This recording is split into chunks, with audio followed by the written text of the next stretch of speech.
আমি শুরুতে যেটা বলবো, জলকর যেটা বাড়িয়েছে এটা কি দরকার ছিল? পরিষেবাটাকে উন্নত করে বাড়ালে আপত্তি তেমন কিছু থাকার সাধারণ মানুষ থেকে থাকেও না, থাকার কথাও না। তো জলের পরিষেবাটা অবস্থাটা কি?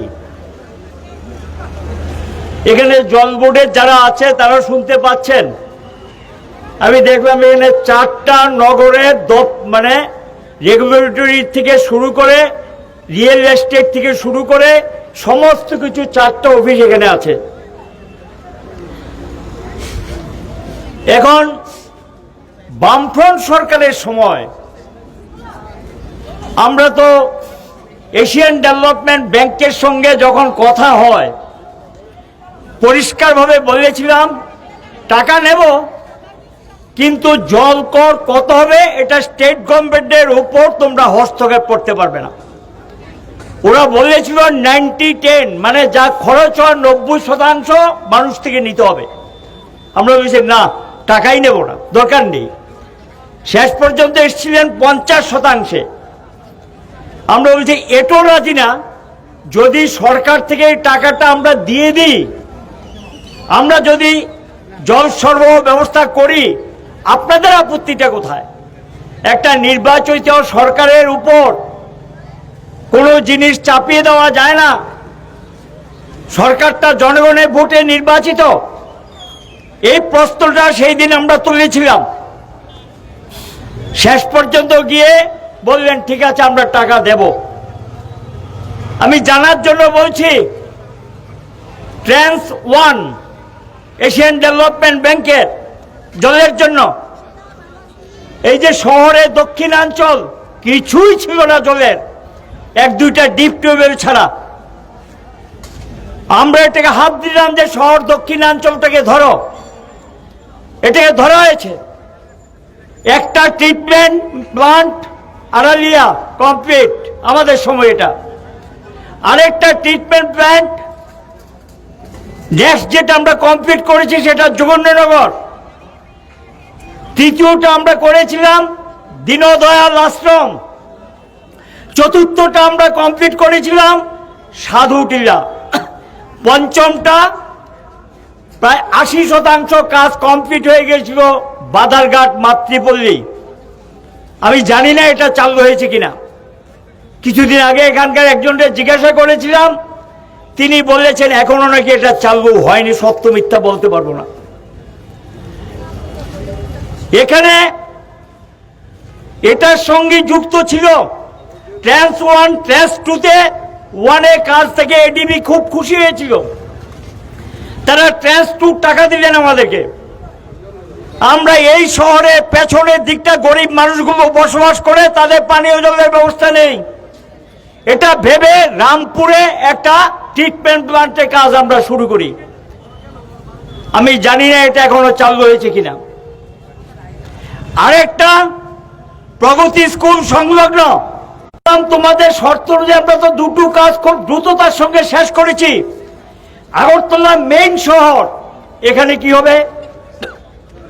পুরনো পাইপ এগুলো জাম হয়ে গেছে, নতুন পাইপ বসাতে হবে।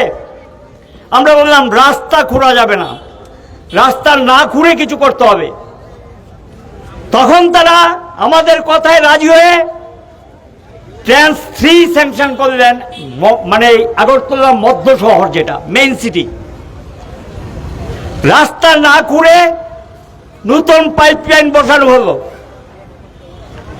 সবটা মিলিয়ে টোটাল গিয়ে প্রায় 17 থেকে 18টা ওভারহেড ট্যাঙ্ক জলটা তুলে সাপ্লাই দিতে হবে করা হয়েছে।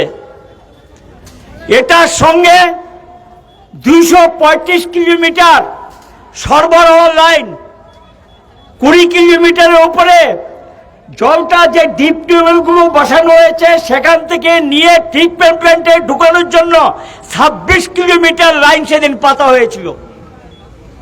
এই কাজটা প্রায় 90% কমপ্লিট হওয়ার পথে ছিল। উত্তরাংশ কাটাখালের উত্তরাংশ জল নেই, হাহাকার। JNNURM স্কিমে 100 কোটি টাকার উপরে খরচ করে খুব দ্রুততার সঙ্গে আপনারা দেখবেন পুরনো গভর্নর হাউসের ব্যাক সাইডে মালঞ্চতে একটা ট্রিটমেন্ট প্লান্ট, TRTC বর্জলাতে একটা ট্রিটমেন্ট প্ল্যান্ট, অনেকগুলো ওভারহেড ট্যাঙ্ক এবং পাইপলাইন বসিয়ে উত্তরাংশে, শহরে উত্তরাংশে জল সরবরাহ করা হয়েছে। আমরা তখন সরকারে থাকাকালীন 2016-17 সালে প্রশ্ন তুলেছিলাম যে আগরতলা শহরে জলের জন্য যেই এলাকাটা নতুনভাবে শহরে ঢুকেছে, লঙ্কামুড়া এয়ারপোর্ট সংলগ্ন এলাকা, গজারিয়া, এই এলাকাগুলো মানুষের তো জল পেতে হবে। তখন বলল যে এখন আপনারা এডিবি থেকে পাবেন না, নতুন একটা স্কিম। আমরা বললাম যা খুশি তা হোক, আপত্তি নেই, টাকা দিন। অমৃত, অটল বিহারী বাজপেয়ীর নামে এখানে আমরা 176 কোটি টাকার প্রজেক্ট দাখিল করার পর এটা অনুমোদন দিয়েছিলেন। আমি জানি না তারা কত টাকা পেয়েছে, তার কাজ আমরা শুরু করে গিয়েছিলাম ওই বর্ধিত এলাকায় পানীয় জল দেওয়ার জন্য। এই কাজ শেষ হয়েছে কিনা জানি না। এরপরে যেটা আমি শুনেছি, অমৃত 2 চালু হয়েছে, কিন্তু এই রাজ্যে জল, পানীয় জলের সরবরাহের জন্য তারা নতুন কোনো বরাদ্দ আনতে পেরেছে কি? মধ্যে শুনেছেন আপনারা হাওড়া নদীর জল কমে যাচ্ছে, জল তো আনতে হবে, তারপর না ট্রিটমেন্ট প্ল্যান্ট করবেন, আগে তো জল পেতে হবে। প্রশ্ন এসে গেছে। এই রাজ্যের একজন মুখ্যমন্ত্রী হয়েছিলেন 2018 সালে, তিনি সোর্স পয়েন্টে গিয়েছে, গিয়ে বলছে এখান থেকে জল পাইপলাইনে নিয়ে আসবো, কাজ কমপ্লিট করে ফেলবেন। আমি তখন বলেছিলাম আমার জন্মকর্ম তো ওই এলাকায়, হাওড়া নদীর সোর্স আমি জানি, এটা কি বাস্তবসম্মত হবে? হলে তো ভালো কথা, জল পেতে হবে। বিকল্প প্রস্তাব বামফ্রন্ট সরকারের সময় কেন্দ্রীয় সরকারের দৃষ্টিতে আমরা নিয়েছিলাম, এই আগরতলা শহরকে যদি পানীয় জল নিশ্চিত করতে হয়, একটা বিকল্প প্রস্তাব আমরা বলেছিলাম, বোম্বেতে যদি 300 কিলোমিটার দূর থেকে জল আনা যায়, গুজরাটে আনা যায় 160 কিলোমিটার দূর থেকে, প্রত্যেকটা বড় শহরে, কলকাতা গঙ্গা নদী পাশেই, কোনো অসুবিধা নেই, হুগলি নদী। কিন্তু অন্যান্য সিটিতে, বড় বড় সিটিগুলিতে 150, 200, 250 কিলোমিটার দূর থেকে পাইপলাইনে জল এনে এটাকে পরিশ্রুত জল হিসেবে ট্রিটমেন্ট প্ল্যান্টের মাধ্যমে শহরগুলিতে সরবরাহ করা হয়। আমরা বলেছিলাম আমাদের আগরতলা শহরের জন্য গোমতী নদী থেকে, কারণ গোমতী নদী জল যথেষ্ট, এখান থেকে জল এনে, পানীয় জল এনে পাইপলাইনে, বেশি দূর না, 40 থেকে 45 কিলোমিটার হবে আগরতলা শহর থেকে, ট্রিটমেন্ট প্ল্যান্ট করে যদি শহরটাতে দেওয়া যায়, জলের সংকট থাকবে না। এতে যে টাকা লাগে, বিরাট অঙ্কের টাকা লাগবে না, সেই টাকাটা বরাদ্দ দিয়ে পানীয় জলের ব্যবস্থা করা হোক। জানি না এই সরকারের পক্ষ থেকে এই ধরনের প্রজেক্টের কথা ভাবছে কিনা। প্রশ্নটা ওই জায়গায়, মূল প্রশ্নটা কোথায়? গোটা শহরটাতে হাই রাইজ বিল্ডিং হচ্ছে, বহুতল দালান।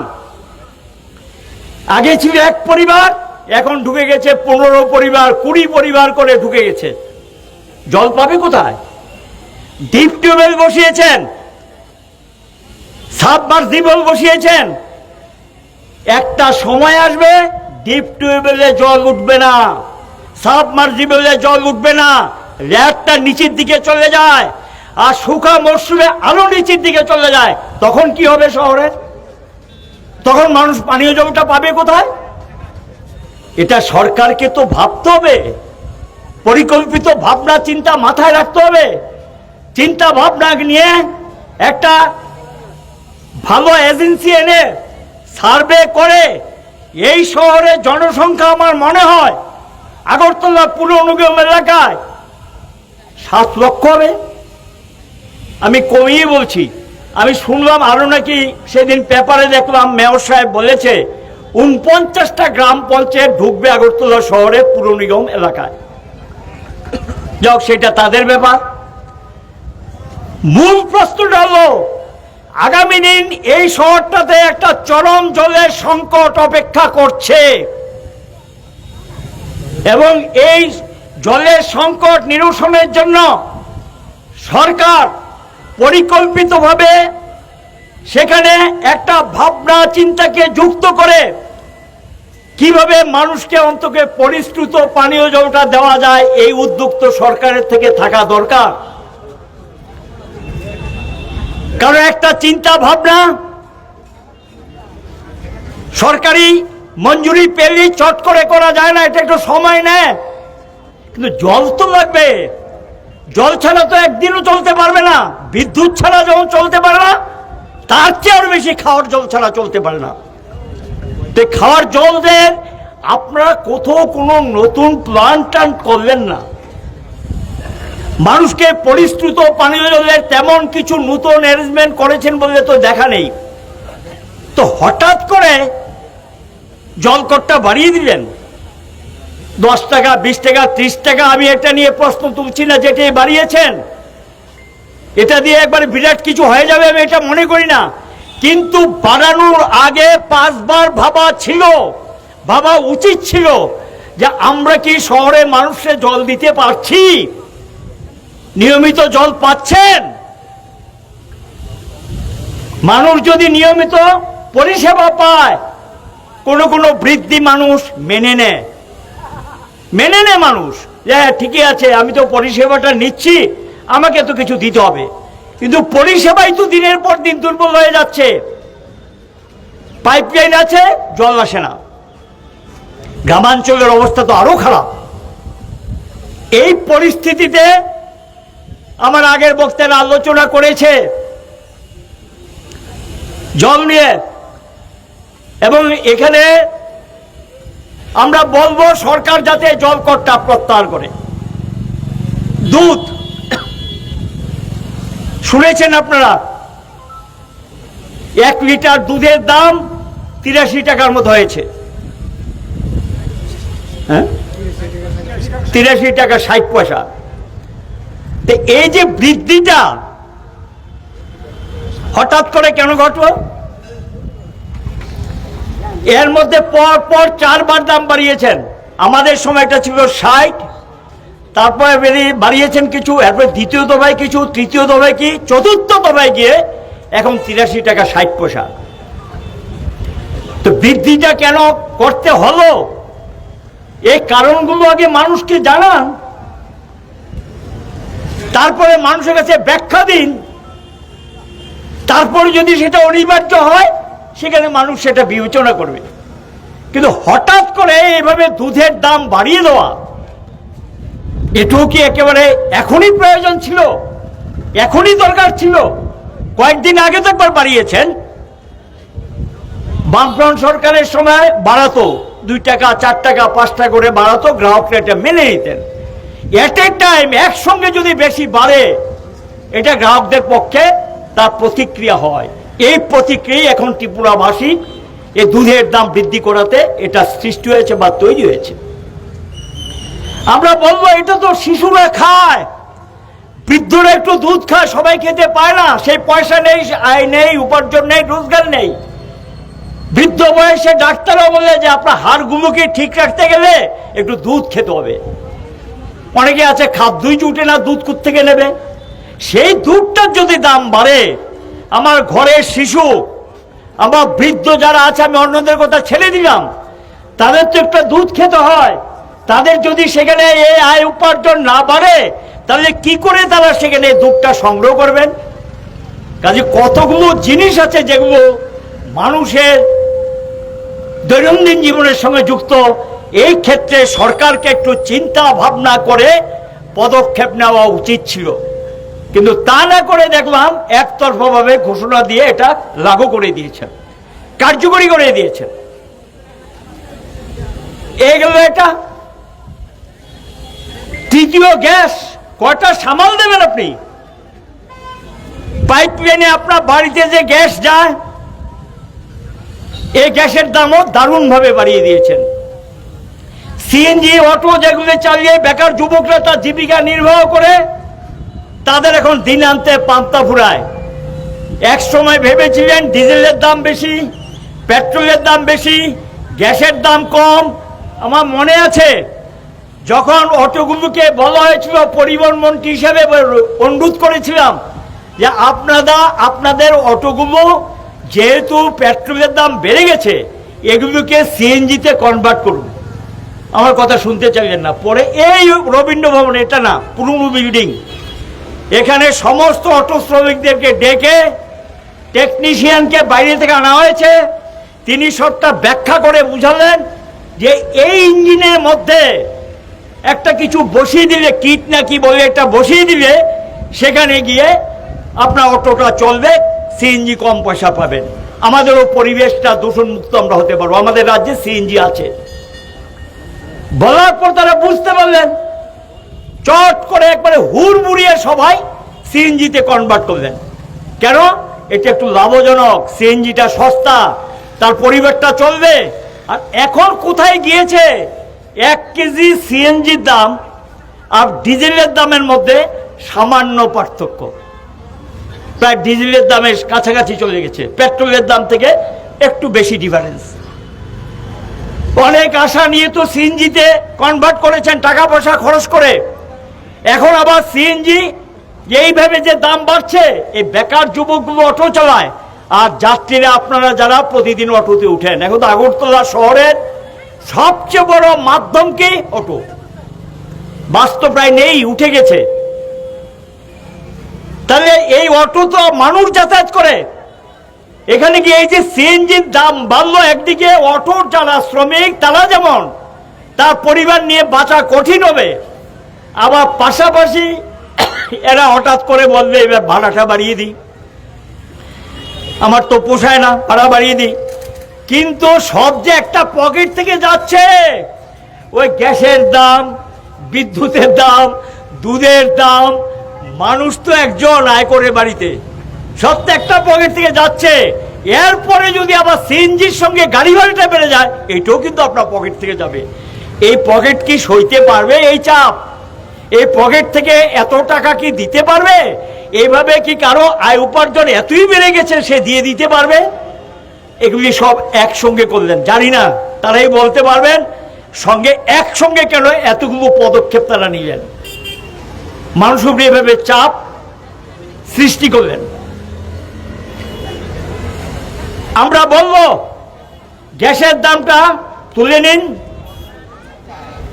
আমি আবার আজকে পত্রিকায় দেখলাম নর্থ ইস্ট পাওয়ার কমিটি আছে একটা, এটার সঙ্গে আমি নিজেও যুক্ত ছিলাম, একসময় কয়েকবার 3বার চেয়ারম্যানের দায়িত্ব পালন করেছিলাম। এখানে মিটিং নাকি হয়েছে গতকাল, সেই মিটিংয়ে সিদ্ধান্ত হয়েছে গ্যাসের দাম নাকি এই কমিটি বলেছে, কথাটা মানে পত্রিকাতে যা দেখেছি তার ভিত্তিতে বলছি, বাড়বে না বা বাড়ানো হবে না। যদি না বাড়ানো হয় ধন্যবাদ, কিন্তু আমি যতদূর জানি এই কমিটি গ্যাসের দাম বাড়াতেও পারে না, কমাতেও পারে না। এই কমিটি শুধু বিদ্যুতের ব্যাপারে আলোচনা করতে পারে।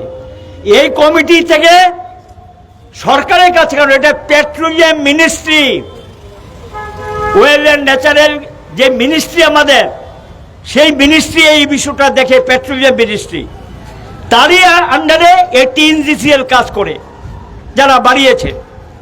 কাজে এটা পেট্রোলিয়াম মিনিস্ট্রির দৃষ্টিতে নিয়ে যেতে হবে। এখন রাজ্য বিজেপি, কেন্দ্র বিজেপি, গ্যাসটা ত্রিপুরার,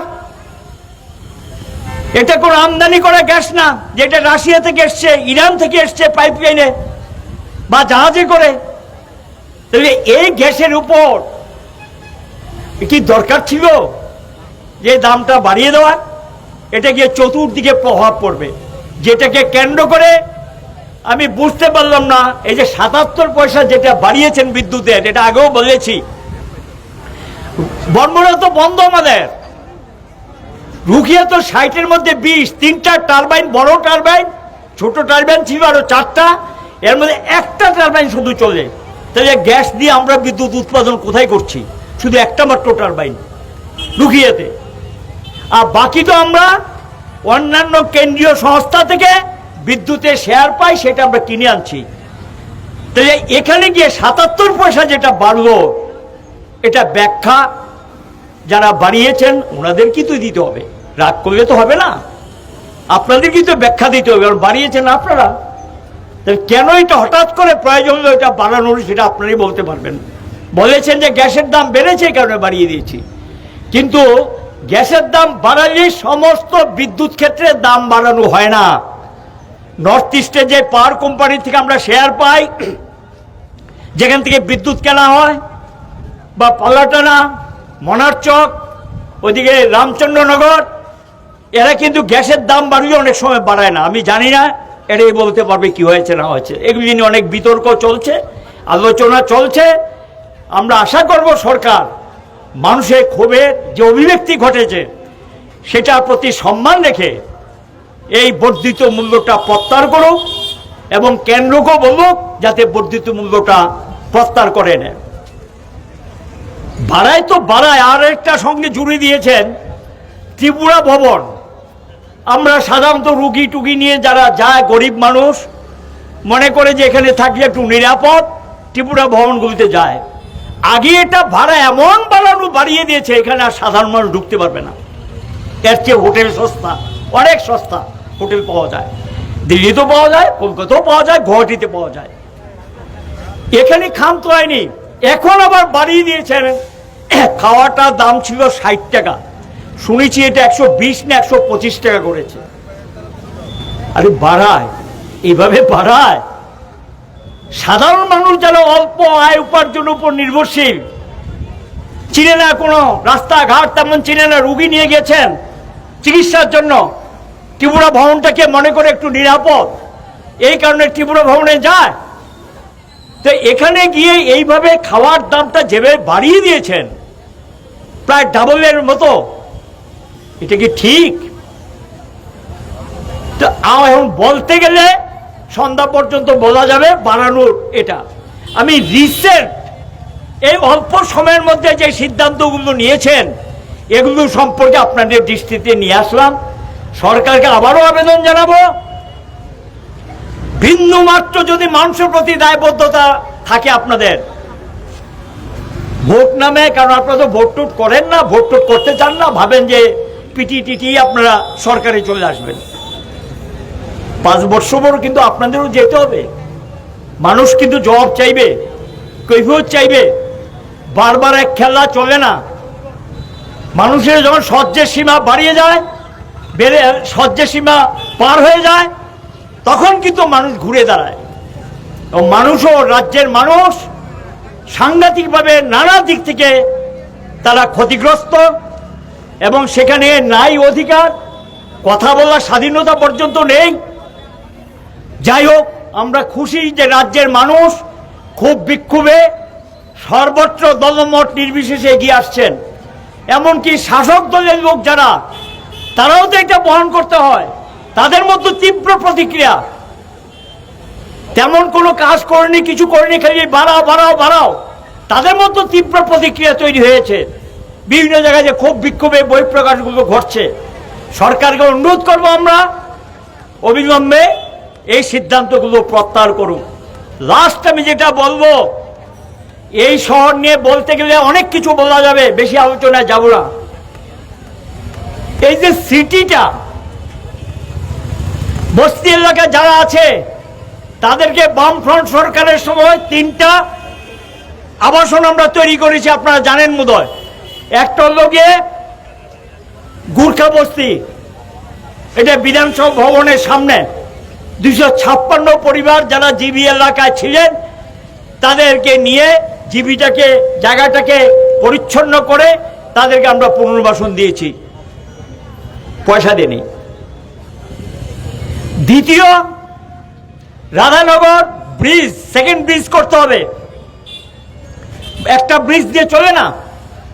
এই জায়গাটাতে যারা ছিল, এখানেও আমরা 292টা পরিবারকে ফ্ল্যাট করে 4 তলা বিল্ডিং করে ব্যবস্থা হয়েছে। এটা কেন্দ্রীয় প্রকল্প, আমি অস্বীকার করছি না। তৃতীয়, শ্মশান ঘাটে সব দেহ নিয়ে যেতে পারে না, বাঁধের উপর দিয়ে ঘরগুলো ছিল।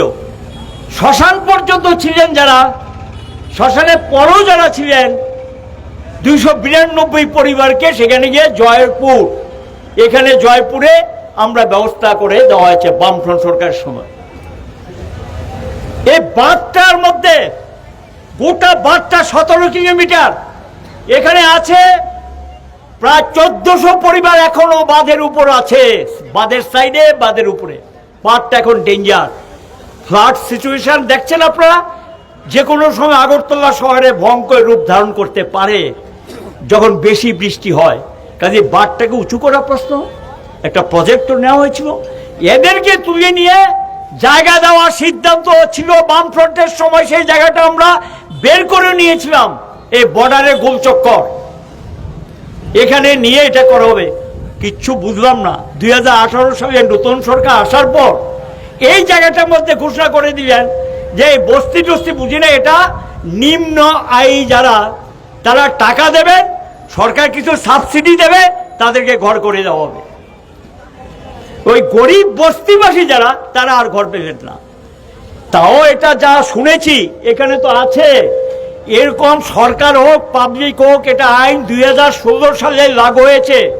আপনি কোনো ফ্ল্যাটে ঢুকেছেন বা সরকারি কোনো জায়গা আপনাকে ঘর করে দিবে বলে টাকা নিয়েছে, নির্দিষ্ট টাইমে যদি নির্দিষ্ট স্পেসিফিকেশন অনুযায়ী আপনার ঘরটা যদি নির্দিষ্ট সময়ে না দেয় এবং যা যা দেওয়ার কথা সেখানে যদি কোনো জিনিস কম পেয়ে থাকেন, আপনি এই অথরিটি লেখা আছে দেখবেন একটা অথরিটি, এই অথরিটির কাছে আপনি দরখাস্ত দিয়ে অভিযোগ জানাতে পারেন।